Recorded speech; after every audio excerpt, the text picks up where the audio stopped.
Hello बच्चों, good morning सभी के लिए। जैसे कि अपना चैप्टर चल रहा था पॉलिटिकल साइंस का, और उस चैप्टर का नाम था फर्स्ट संविधान। क्या और कैसे, ऐसे कुछ चैप्टर था क्या और कैसे, संविधान के बारे में अपने को पढ़ना था। ठीक है, अपन ने संविधान सभा का गठन भी पढ़ लिया था। अपन ने सन 1773 प्लासी के युद्ध से सन 1764 बक्सर के युद्ध से लेके अपन ने कहानी देखी थी 1947 तक की। इस 1947 तक की अपन ने कहानी देखी थी जो ब्रिटिश शासन में कुछ एक्ट या अधिनियम आए थे। वो एक्ट या अधिनियम हमारे भारतीय संविधान की कुछ सीढ़ियां बनी, ये हमने सारे चर्चा कर ली थी। संविधानों के प्रकारों के बारे में भी चर्चा कर ली थी। कैबिनेट मिशन जब भारत आया था, अपन ने इससे नेक्स्ट क्लास में वो भी पढ़ लिया है। कैबिनेट मिशन के संस्तुतियों के आधार पर या उसके आधार पर, कैबिनेट मिशन के आधार पर संविधान सभा का क्या होता है, गठन हो जाता है। इस कैबिनेट मिशन के या कैबिनेट के आधार पर भारत में संविधान सभा का गठन होता है।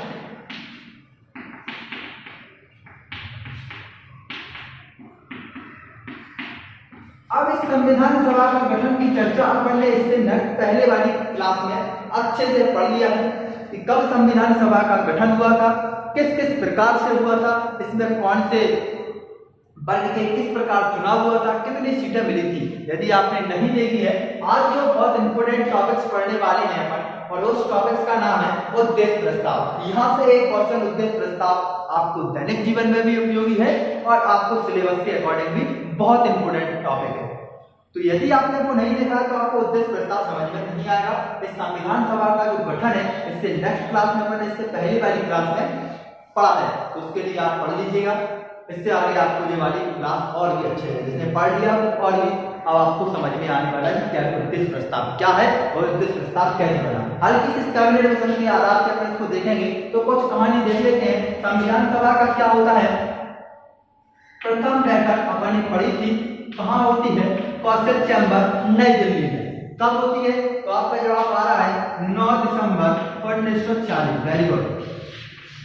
इस तारीख को क्या होती है, संविधान सभा की प्रथम बैठक होती है। और इस प्रथम बैठक में अपन ने पढ़ा था संविधान बुजुर्ग व्यक्ति होते हैं, उनके लिए क्या कर दिया जाता है, इसका अस्थायी अध्यक्ष चुना जाता है। किसका, संविधान सभा का। इसके लिए सच्चिदानंद सिन्हा के लिए। ये पढ़ लिया है क्योंकि इसी के आधार पर इसको उद्देश्य प्रस्ताव को पढ़ेंगे। क्या कारण से उद्देश्य प्रस्ताव थे, वो भी अपन को जानना जरूरी होता है। फिर दूसरी क्या होती है, 11 दिसंबर 1946 को द्वितीय बैठक आयोजन की जाती है संविधान सभा की। और इस द्वितीय बैठक में सर्वसम्मति के आधार पर डॉक्टर राजेंद्र प्रसाद के लिए संविधान सभा का स्थायी अध्यक्ष चुन लिया जाता है। डॉक्टर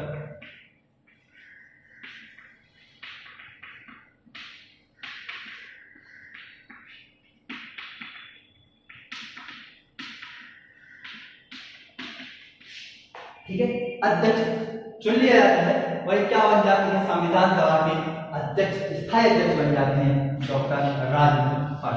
यहां तक अपन ने चर्चा कर ली थी। अब बात कर लेते हैं उद्देश्य प्रस्ताव क्या है। उद्देश्य प्रस्ताव को लाने के पीछे कौन व्यक्ति लाया था और इस उद्देश्य प्रस्ताव को लाने के पीछे क्या राजनीति थी, ये हमें जानना बहुत आवश्यक है। और ये उद्देश्य प्रस्ताव आप समझ जाओगे तो इस उद्देश्य प्रस्ताव के आधार पर ही अपना संविधान बन के खड़ा होगा।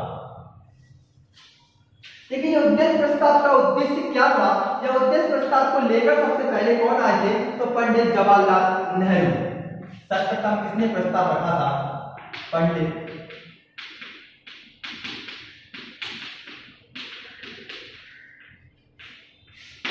ठीक है। उद्देश्य प्रस्ताव का आपसे पूछे ऑब्जेक्ट में पूछा गया है कि उद्देश्य प्रस्ताव को सर्वप्रथम किस व्यक्ति के द्वारा लाया गया था, तो सर्वप्रथम आपका जवाब होगा पंडित जवाहरलाल नेहरू के माध्यम से लाया गया। तो सर ये तो ठीक है कि पंडित जवाहरलाल नेहरू लेकर आए थे, तो क्या ऐसा इसमें लिखा क्या था उद्देश्य प्रस्ताव का उद्देश्य क्या था, उद्देश्य प्रस्ताव को लाने के पीछे कारण क्या थे, तो उसको अपने जानना पड़ेगा। तो पंडित जवाहरलाल नेहरू एक ऐसे राष्ट्र की कल्पना कर रहे थे कि एक ऐसा संप्रभुता राष्ट्र बनाने की सोच रहे थे जो संप्रभुता हो, संपन्न हो, समाजवादी राष्ट्र की स्थापना करने के विचार थे पंडित जवाहरलाल नेहरू के। यहाँ तक आपको समझ में आ गई होगी। ये ऐसे राष्ट्र को बनाना चाह रहे थे, इनके पीछे राष्ट्र बनाने के क्या उद्देश्य थे, एक संप्रभुता संपन्न लोकतांत्रिक राष्ट्र बनाने की मांग कर रहे थे पंडित जवाहरलाल नेहरू। अब देखिए कि पंडित कैबिनेट मिशन तो बना लिया, संविधान सभा का गठन भी कर लिया। अब संविधान किस आधार पर बनाया जाए, ये संविधान सभा के समक्ष बहुत बड़ी चुनौती थी। संविधान किस प्रकार बनाया जाए, संविधान बनाने के लिए क्या क्या उसमें जोड़ा जाए, क्या ऐसे जितनी भी जो चीज बनाई जाती है उसे किस प्रकार अच्छे तरीके से बनाया जाए, अच्छे तरीके से समझाया जाए या अच्छे तरीके से अपन उसके लिए एक्सप्लेन कर सकें। तो इसके लिए संविधान सभा के सामने एक बहुत बड़ी चुनौती थी और इस चुनौती के लिए सामना करने के लिए उद्देश्य प्रस्ताव आता है। और उद्देश्य प्रस्ताव लेकर कौन आते हैं, और उद्देश्य प्रस्ताव को लेकर आते हैं पंडित जवाहरलाल नेहरू। पंडित जवाहरलाल नेहरू क्या चाहते हैं, पंडित जवाहरलाल नेहरू चाहते हैं कि एक ऐसे राष्ट्र की निर्माण करना चाहते हैं कि संप्रभुता संपन्न लोकतांत्रिक राष्ट्र की एक कल्पना करते हैं पंडित जवाहरलाल नेहरू। तो उसी के लिए ये उद्देश्य प्रस्ताव संविधान सभा के समक्ष पेश करते हैं। यहाँ तक आपको समझ में आ गया होगा कि उद्देश्य प्रस्ताव का प्रकाश क्या है। ठीक है, उद्देश्य प्रस्ताव क्या था आप मतलब समझ चुके हैं कि पंडित जवाहरलाल नेहरू लेकर आए थे और इसके पीछे पंडित जवाहरलाल नेहरू का क्या उद्देश्य था, ऐसे राष्ट्र का निर्माण करना चाहते थे कि एक संप्रभुता संपन्न और लोकतांत्रिक राष्ट्र बनाया जा सके। ठीक है, इसके लिए क्या करके लेके आए, एक उद्देश्य प्रस्ताव लेकर आए और उद्देश्य प्रस्ताव का मकसद था, कहां लेकर आएंगे, हाथ में नहीं लाएंगे, कहां रखा जाएगा, इसके लिए संविधान सभा में। अब इस संविधान सभा में रखा जाएगा, इसके बाद संविधान सभा में क्या होगा, इसका पारित भी होगा। कुछ जब कोई चीज प्रस्ताव आता है तो पहले कहां रखा जाता है, जैसे आज वर्तमान में लोकसभा में प्रस्ताव आ रहा तो लोकसभा में जाएगा, बहुमत से पारित होगा। ऐसे ही पहले इसको कहां रखा गया होगा, संविधान सभा के समक्ष।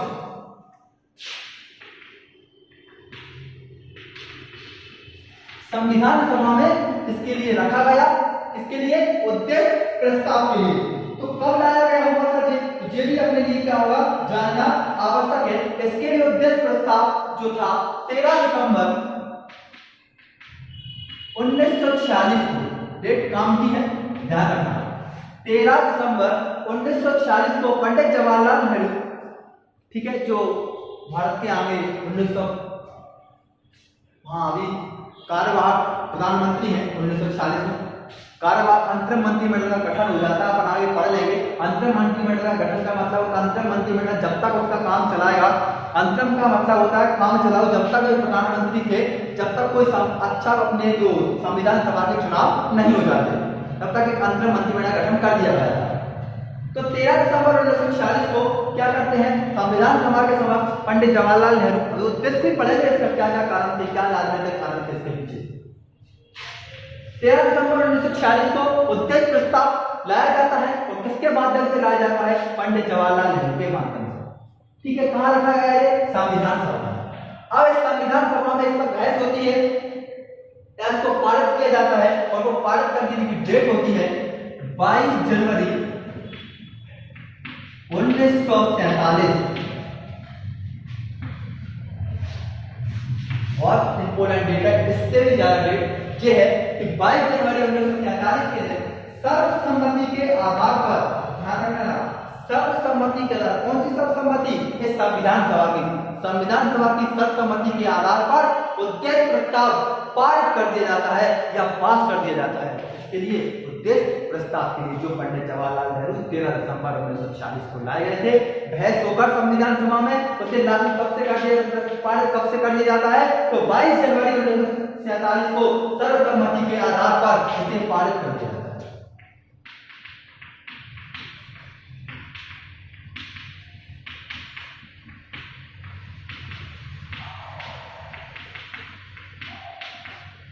कौन सी सभा पारित करती है, तो संविधान सभा से पारित कर देती है। तो क्या सर अब ये आपका क्वेश्चन आ रहा होगा कि सर उद्देश्य प्रस्ताव केवल और केवल पंडित जवाहरलाल नेहरू लेकर आए थे, क्या इस उद्देश्य प्रस्ताव में कुछ और भी राजनीतिक शामिल थे? तो बिल्कुल थे। मुखिया इसमें कौन थे यदि कहें तो पहले पंडित जवाहरलाल नेहरू थे, लेकिन इसमें उद्देश्य प्रस्ताव के लिए कुछ अन्य सदस्य भी थे इस प्रस्ताव में, और कौन सदस्यों के नाम में इंपोर्टेंट नहीं है, फिर भी अपन को देख लिया है। लेकिन अध्यक्षता किसने निभाई थी उद्देश्य प्रस्ताव की? तो पंडित जवाहरलाल नेहरू। एक आएगा आपका इस उद्देश्य में संबंध पूछ सकता है आपको ऑब्जेक्टिव में उद्देश्य प्रस्ताव में शामिल कौन कौन नहीं था, तो आप जो इंपोर्टेंट है वो आप ध्यान रखें। पहला था आइंगर जी, वो भी इस उद्देश्य प्रस्ताव में शामिल थे, ठीक है। लेकिन अध्यक्ष पूछा जाएगा, बहुत इंपोर्टेंट है, पंडित जवाहरलाल नेहरू थे। एन गोपालास्वामी आइंगर हो गया। फिर दूसरा था गाडगिल, बहुत इंपोर्टेंट है, गाडगिल आप आगे पढ़ेंगे। गाडगिल योजना बनेगी अपनी भारत में प्रथम पंचवर्षीय योजना जो बनेगी वो गाडगिल मॉडल पे आधारित होगी, ठीक है। आप ध्यान रखें गाडगिल ऐसे और भी राजनीतिक थे सामने, वो आप इसमें ध्यान रखें, जो इंपोर्टेंट है वो आपके सामने चाहिए और आप पुस्तकों से देख लेना, ठीक है। यहाँ तक उद्देश्य प्रस्ताव आपको समझ में आ गया होगा कि संविधान सभा के समक्ष चुनौती थी बनाने के लिए कि किस प्रकार से संविधान को क्या किया जाए, बनाया जाए। और महात्मा जो पंडित जवाहरलाल नेहरू थे वो एक ऐसा सपना देख रहे थे, ऐसा राष्ट्र बनाने की सोच रहे थे कि एक संप्रभुता संपन्न और लोकतांत्रिक राष्ट्र बनाया जाए। इसके लिए क्या लेकर आते हैं संविधान सभा में? उद्देश्य प्रस्ताव लेकर आते हैं। दोनों डेट काम की है। अब इस उद्देश्य प्रस्ताव का क्या कारण थे वो और देख लीजिएगा।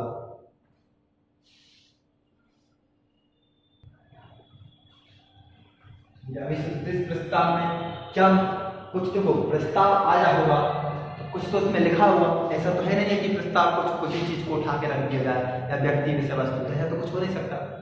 क्या हुआ तो कुछ उसमें लिखे होंगे, ऐसे कोई आज नियम बनता है, कानून बनता है, तो उसमें कुछ लिखे तो साक्ष्य होते हैं कि नहीं? तो जो इस उद्देश्य प्रस्ताव में भी कुछ लिख के तो दिया होगा पंडित जवाहरलाल नेहरू के माध्यम से, जो अन्य सदस्य थे इसमें।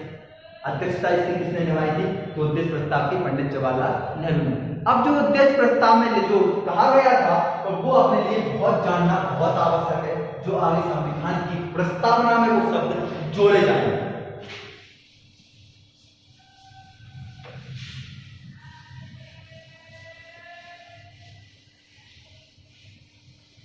देखिए उद्देश्य प्रस्ताव के क्या कहा गया था इसमें? पहला कहा गया था कि भारत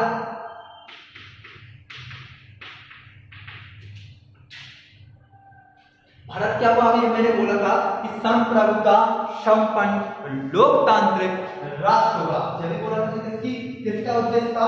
जो उद्देश्य था पंडित जवाहरलाल नेहरू का, संप्रभुता संपन्न लोकतांत्रिक डेमोक्रेसी राष्ट्र होगा। अर्थात इसका मतलब कि भारत संविधान सभा अपना अलग से संविधान बनाए, ये इसका मतलब था, ठीक है। ये आपको बात समझ में आ गई होगी। पहली लाइन का क्या था कि भारत संप्रभुता संपन्न गणराज्य घोषित किया जाएगा या किया गया। इससे क्या होगा? संविधान सभा जो संविधान बनाएगी उसके प्रति कृतज्ञ रहेगी। संविधान सभा के माध्यम से संविधान बनेगा। संविधान सभा किसके ऊपर कृतज्ञ रहेगी? संविधान के ऊपर, ठीक है। इस पर पहली बात कही गई थी। दूसरी कही थी जो भारत के लोग होंगे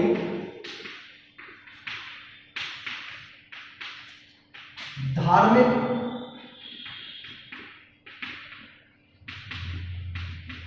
आर्थिक, सामाजिक। इस प्रस्ताव का दूसरा पॉइंट क्या था? दूसरे प्रस्ताव में इसमें क्या कहा गया था कि जो भारत के लोग होंगे उनके लिए धार्मिक, आर्थिक, सामाजिक एवं राजनीतिक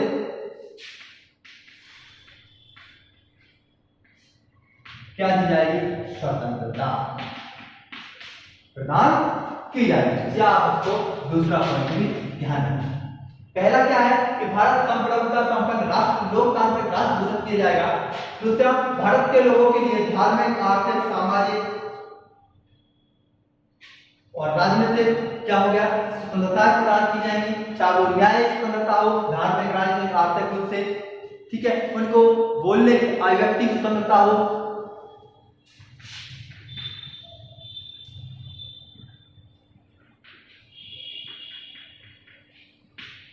अभिव्यक्ति की स्वतंत्रता, ठीक है, ऐसी चीजें इसमें कही गई। तीसरा कहा गया था, इंपोर्टेंट भी है तीसरा, कि जो संविधान सभा संविधान का निर्माण कर रही है, संविधान सभा के माध्यम से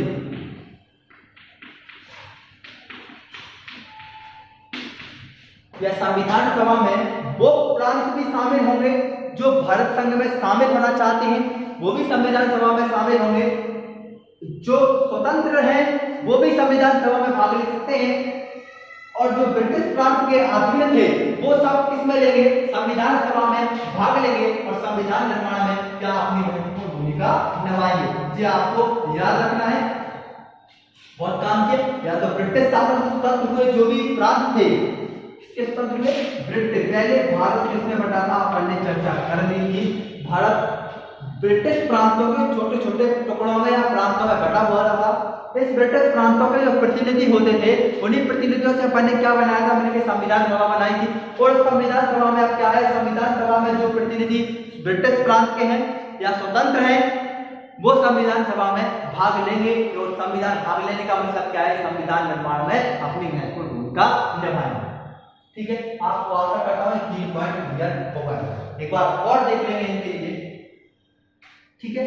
अब बात करते हैं कुछ एक और भी प्रावधान कहा गया था उद्देश्य प्रस्ताव में, और वो उद्देश्य प्रस्ताव में चौथा पॉइंट कहा गया था कि जो अल्पसंख्यक हैं या पिछड़े वर्ग के व्यक्ति हैं उनके लिए भी संविधान में कुछ प्रावधान दिए जाएंगे।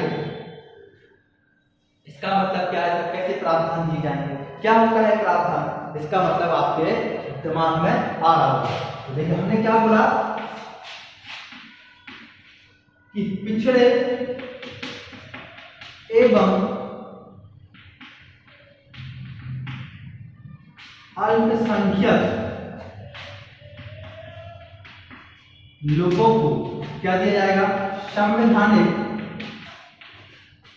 कुछ अधिकार दिए जाएंगे या संवैधानिक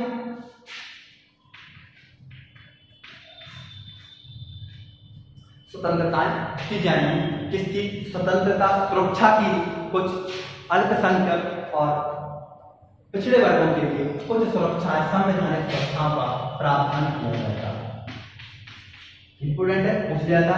इससे आगे चल के अल्पसंख्यक वर्ग का मुद्दा बनेगा भारत में, और इससे शरणार्थी समस्या उस टाइम पैदा हुई 1950 में, फिर लियाकत और नेहरू समझौता हुआ, जो आप आगे पॉलिटिकल साइंस में, विश्व की पॉलिटिकल साइंस में पढ़ोगे। ठीक है, तो आप ध्यान रखना संविधान में जैसे प्रावधान दिए गए, जो पिछड़े और अल्पसंख्यक लोग थे या व्यक्ति थे उनके लिए कुछ संवैधानिक अधिकार दिए गए, और संवैधानिक अधिकार का मतलब उन्हें सुरक्षाएं प्रदान की गई, उन्हें कुछ अधिकार दिए जाएंगे, इसमें संविधान निर्माण। अब आपको यहाँ तक बात समझ में आ गई होगी, ठीक है। तो एक गणराज्य बनाया जाएगा, संप्रभुता संपत्ति, तो आपको समझ में आ गया होगा। अब फटाफट से 2 मिनट में इसको रिवाइज कर लेते हैं, जिससे आपको उद्देश्य प्रस्ताव रटना नहीं पड़ेगा और आसानी से आप समझ जाओगे। तो देखिए, संविधान का निर्माण कर रही थी संविधान सभा, उसके समक्ष संविधान बनाने के लिए चुनौतियां थी, पर उन चुनौतियों को निपटाने के लिए, उन चुनौतियों से कैसे लड़ा जाए, इसके लिए पंडित जवाहरलाल नेहरू एक स्वप्न देख रहे थे, या भारत अपन ऐसी बात कहें कि भारत के लिए ऐसा स्वप्न देख रहे थे, सपना देख रहे थे। कौन? पंडित जवाहरलाल नेहरू एक ऐसा लोकतांत्रिक राष्ट्र बनाना चाहते थे जो लोकतांत्रिक संप्रभुता संपन्न हो। ठीक है, क्लियर। उसके लिए वो क्या करते हैं, उद्देश्य प्रस्ताव बनाते हैं, और उद्देश्य प्रस्ताव की अध्यक्षता कौन करता है? पंडित जवाहरलाल नेहरू। इसके बाद और भी सदस्य होते हैं, जैसे गाडगिल है, कबीर शाह है, आसफ अली है। ऐसे मैंने 2-3 आपको नाम बताए थे, गाडगिल और एक और बताया था, हाँ आएगा स्वामी आएगा, ये भी कुछ व्यक्ति थे, राजनीतिक थे। इनके लिए क्या किया जाता है, उद्देश्य प्रस्ताव में शामिल किया जाता है, एक सभा प्रस्ताव आयोजन किया जाता है, और इसको लिए पंडित जवाहरलाल नेहरू अध्यक्षता के साथ कहाँ रखते हैं, 13 दिसंबर के संविधान सभा के समक्ष पेश करते हैं। अब उस पर बहस होती है, और बहस होने के बाद 22 जनवरी 1947 के दिन इस उद्देश्य प्रस्ताव को सर्वसम्मति के आधार पर क्या कर दिया जाता है, पारित कर दिया जाता है। तो इसमें क्या बात है कही गई थी उद्देश्य प्रस्ताव में, कुछ तो कहा गया होगा, बिल्कुल जानना हमें आवश्यक होगा क्या कहा गया था। तो उसमें पहला कहा गया था कि भारत लोकतांत्रिक सांप्रभुता संपन्न राष्ट्र घोषित किया जाएगा, पहला, ठीक है।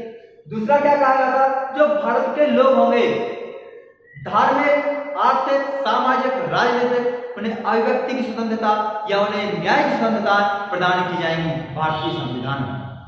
दूसरा पॉइंट आपको क्लियर हो गया होगा। तीसरा क्या कहा गया था, तीसरा कहा गया था जो पिछड़े एवं अल्पसंख्यक लोग हैं उन्हें कुछ संवैधानिक अधिकार दिए जाएंगे, ठीक है। फिर अगला क्या कहा गया था, इसमें अपन ने अगला भी पढ़ा था, तो संविधान सभा के माध्यम से, जो संविधान सभा के माध्यम से संविधान का निर्माण कर रही है, उसमें ब्रिटिश प्रांत स्वतंत्र राष्ट्र जो प्रांत हुए हैं वो संविधान सभा में भाग लेंगे और जो स्वतंत्र हैं वो भी संविधान सभा में भाग लेंगे। जी आपको यहाँ तक 4 पॉइंट उद्देश्य प्रस्ताव किसे कहते हैं, इसमें इसकी सिफारिश से लिखिए, ऐसा क्वेश्चन आता है, इंपोर्टेंट है जी, आपका आगे भी काम आएगा। उद्देश्य प्रस्ताव बहुत जानना, यदि राजनीति आप पढ़ना है उद्देश्य प्रस्ताव आपको जानना बहुत आवश्यक है, जो अपन ने पढ़ना है, ठीक है। ये उद्देश्य प्रस्ताव कंप्लीट होता है। अब कुछ और टॉपिक्स देखते हैं, यहाँ तक आप उसको नोट कर लीजिएगा। उद्देश्य प्रस्ताव अपना खत्म हो जाए, डेटा बहुत काम की है, डेटा आपको याद रखना है।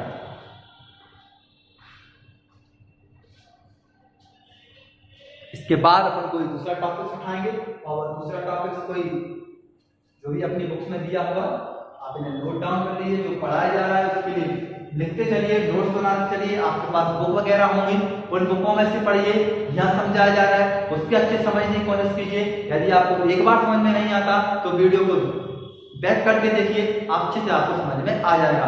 पढ़ते चलिए, बिल्कुल जब क्लास आपकी लगेगी तो जहाँ से सिलेबस चल रहा है वहीं से आपको कंटिन्यू किया जाएगा। जो इंपोर्टेंट था इसमें संविधान निर्माण की प्रक्रिया और उद्देश्य प्रस्ताव जो आपको पढ़ना है, जैसे इंपोर्टेंट भी है और हमें संविधान यदि अपन राजनीति पढ़ रहे हैं तो वो जानना बहुत आवश्यक है, ठीक है। मिलते हैं नेक्स्ट क्लास में, कुछ आगे का टॉपिक्स पढ़ेंगे।